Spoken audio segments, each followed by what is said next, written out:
Hello students, कैसे हैं आप? आशा करती हूँ कि आप सभी अपने घरों में सुरक्षित हैं।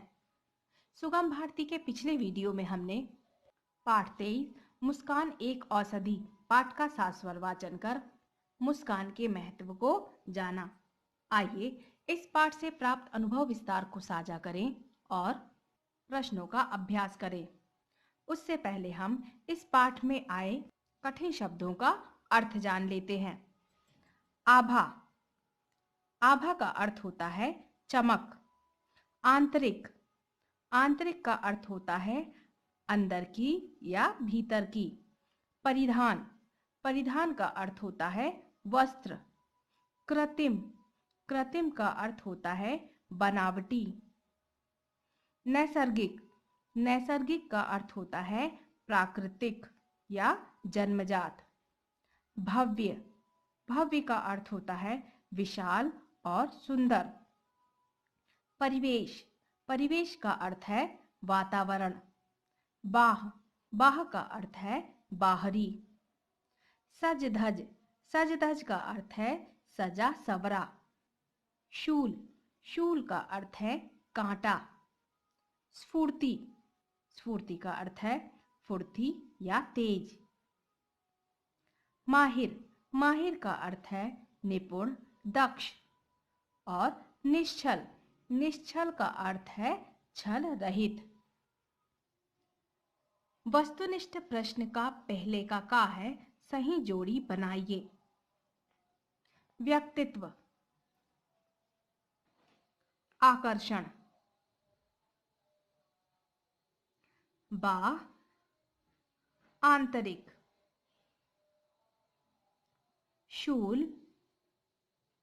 फूल। बाग। बगीचा।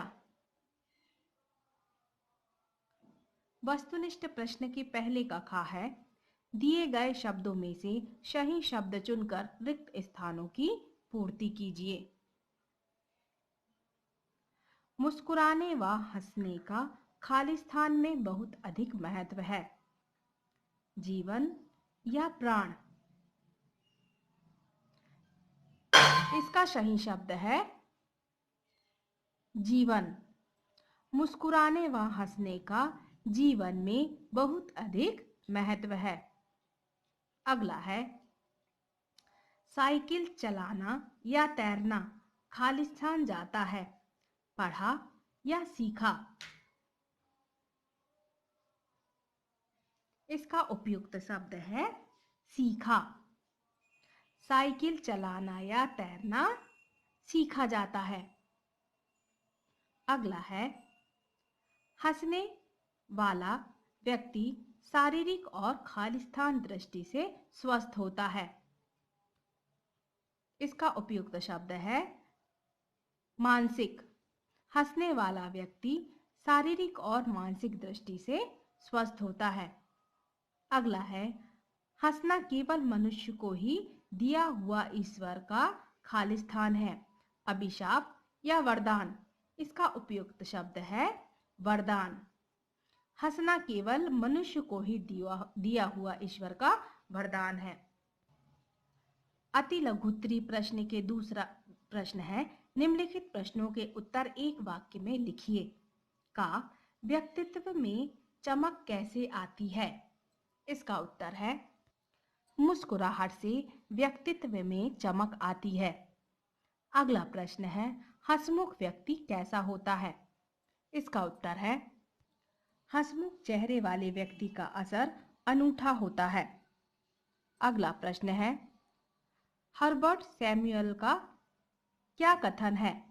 इसका उत्तर है हर्बर्ट सैमुअल का कहना है, यह दुनिया दर्पण की तरह है। आप गुस्सा करेंगे तो यह आप पर गुस्सा करेगी। आप इस पर मुस्कुराएंगे तो वह भी आप पर मुस्कुराएगी। अगला प्रश्न है, लेखक ने कला की संज्ञा किसको दी है? इसका उत्तर है हल्की फुल्की बातों से मुस्कुराहट के साथ दूसरों के मन में खुशी पैदा करने वाले व्यक्ति को लेखक ने कला की संज्ञा दी है। स्टूडेंट्स, आज के लिए इतना ही। आज का आपका होमवर्क है, इन प्रश्नों का पुनः अभ्यास कर इन प्रश्नों की उत्तर सहित अपनी उत्तर पुस्तिका में लिखें। Okay students.